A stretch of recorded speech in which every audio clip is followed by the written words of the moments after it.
Good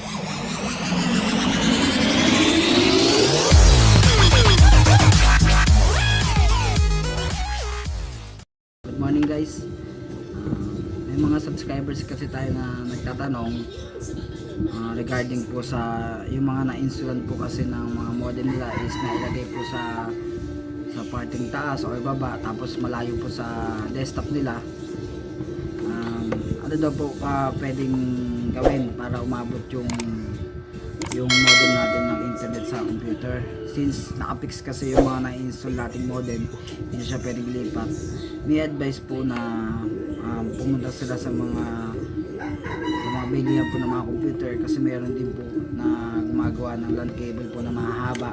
Kasi ito, example po, ito po, maiksi po ito.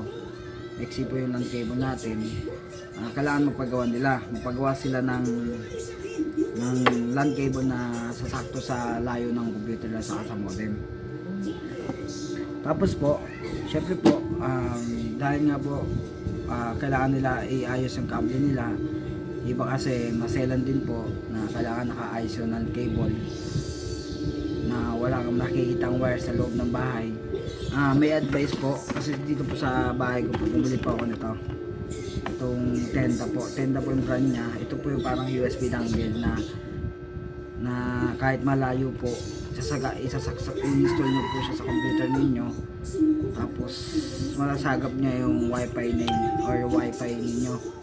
So install nyo po siya para hindi na po na kailangan ng LAN cable.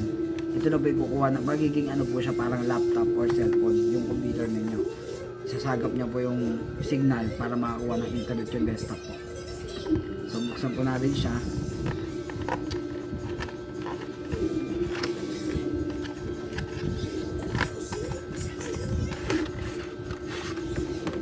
Ito po siya. Ito po yung installation niya. I-install nyo po siya. Lalagay nyo po sa may DVD player ng computer para i-install nyo po siya. Madali lang po siya, parang basahin nyo lang po siya kasi ma-install po siya. Ito po siya. Ayan.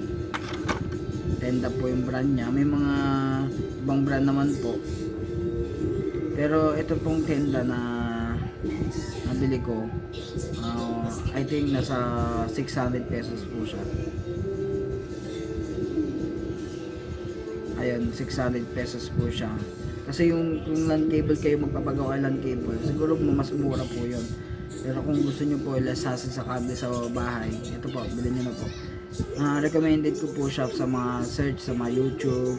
Pero pang gaming hindi po siya pwede. Talagang nag-try po akong mag-game like Dota 2. Talagang medyo lag talaga siya, hindi siya recommended pang laro. Pang search lang po siya ng mga browser, pwede po siya. Okay, try po natin siyang install sa computer. Ayan, try natin install. Saksak na natin sa likod ng computer.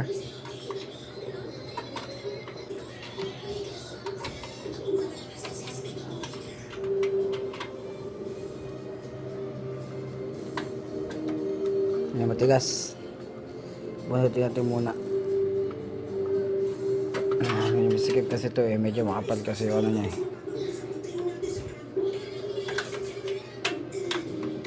Ayan, saksak na siya.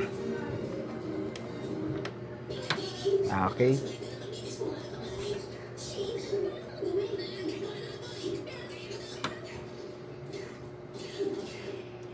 Okay.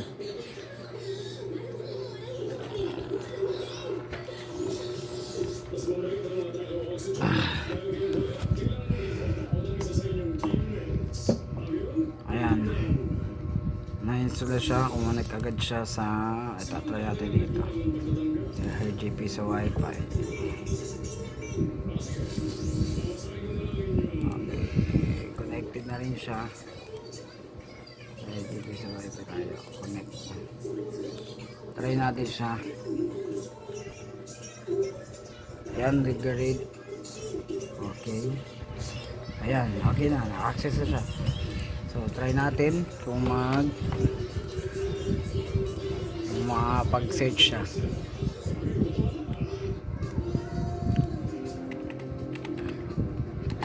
YouTube.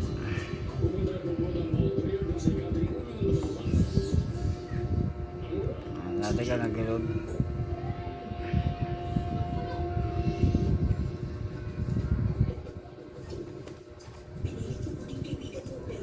Ayan, nag-load siya.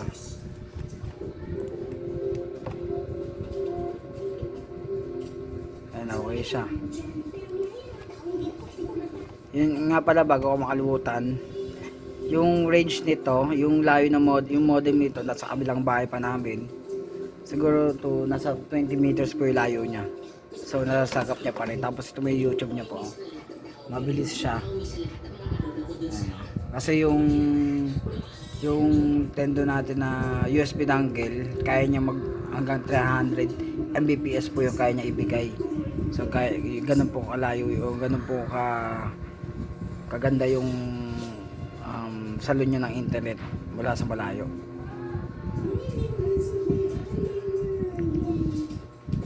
Ayun po, sana may nakuha kayong idea para sa cycling video na po yun. Huwag niyo po kalimutan mag-subscribe sa aking YouTube channel. Click po yung notification bell para ma-update kayo sa lahat ng videos natin. Okay, thank you po. God bless.